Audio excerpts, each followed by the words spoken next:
Hello friends, പുതിയൊരു വീഡിയോയിലേക്ക് സ്വാഗതം. യൂട്യൂബിലെ ഒരു കാര്യത്തെക്കുറിച്ചാണ് ഇന്നത്തെ വീഡിയോയിൽ പറയുന്നത്. യൂട്യൂബിൽ ഇപ്പോൾ നിങ്ങൾക്ക് ഇവിടെ ഈ പ്രൊഫൈൽ ഐക്കണിൽ ടാപ്പ് ചെയ്യുമ്പോൾ നമ്മൾ സാധാരണയായി വ്യൂ ചാനൽ എന്നതിൽ പോകാറുണ്ട്. ഇത്തരത്തിൽ വ്യൂ ചാനൽ എന്നതിൽ പോയതിന് ശേഷം ഇവിടെ വീഡിയോസ് എല്ലാം നമ്മൾ അപ്ലോഡ് ചെയ്തിരിക്കുന്നതെല്ലാം കാണാൻ സാധിക്കും. ഇതിനായി നമ്മൾ ഇവിടെ വീഡിയോസ് എന്നതിൽ ടാപ്പ് ചെയ്യുകയാണ് ചെയ്യുന്നത്. ഇപ്പോൾ നിങ്ങൾ താഴേക്ക് സ്ക്രോൾ ചെയ്തു വരുമ്പോൾ നിങ്ങൾക്ക് ഇവിടെ നിങ്ങൾ അപ്ലോഡ് ചെയ്തിരിക്കുന്ന മുഴുവൻ വീഡിയോസൊന്നും കാണാൻ സാധിക്കില്ല.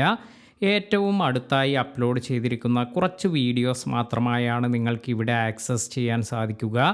അപ്പോൾ ഇങ്ങനെ നിങ്ങൾക്ക് ഇപ്പോൾ ഇവിടെ പോപ്പുലർ എന്നതിൽ ടാപ്പ് ചെയ്താലും ഇനി അല്ലെങ്കിൽ ഓൾഡസ്റ്റ് എന്നതിൽ ടാപ്പ് ചെയ്താലും ലേറ്റസ്റ്റ് എന്നതിൽ ടാപ്പ് ചെയ്താലും ഇത്തരത്തിൽ നിങ്ങൾക്ക് കംപ്ലീറ്റ് വീഡിയോസ് ഒന്നും ഇവിടെ കാണാൻ സാധിക്കുന്നില്ല. കുറച്ച് വീഡിയോസ് മാത്രമാണ് നിങ്ങൾക്ക് ഇവിടെ കാണാൻ സാധിക്കുക.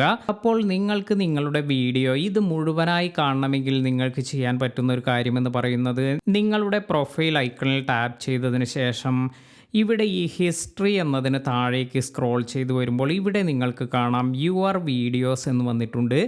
ഇവിടെ ഈ യുവർ വീഡിയോസ് എന്നതിൽ ടാപ്പ് ചെയ്യുകയാണെങ്കിൽ ഇപ്പോൾ നിങ്ങൾക്ക് കാണാം ഇത് നമ്മൾ സ്ക്രോൾ ചെയ്ത് താഴേക്ക് വരുമ്പോൾ ഇവിടെ നമ്മൾ ഇതുവരെ അപ്ലോഡ് ചെയ്തിരിക്കുന്ന എല്ലാ വീഡിയോസും കാണാൻ സാധിക്കും. അതായത് നമുക്ക് കുറച്ച് ലിമിറ്റഡ് വീഡിയോസ് അല്ല, എല്ലാ വീഡിയോസും ഇതുപോലെ നിങ്ങൾക്ക് സ്ക്രോൾ ചെയ്ത് കാണാനെല്ലാം സാധിക്കും.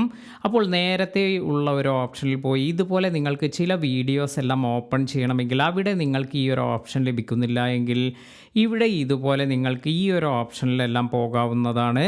വീഡിയോ ഉപകാരപ്പെട്ടുവെങ്കിൽ ലൈക്ക് ചെയ്യാനും ഇതുപോലെ യൂട്യൂബ് റിലേറ്റഡായ നല്ല നല്ല ഇൻഫർമേഷനെല്ലാം ലഭിക്കുന്നതിന് നമ്മുടെ ചാനൽ സബ്സ്ക്രൈബ് ചെയ്യാനും മറക്കാതിരിക്കുക. പുതിയ അറിവുകളുമായി മറ്റൊരു വീഡിയോയിൽ കാണാം. താങ്ക്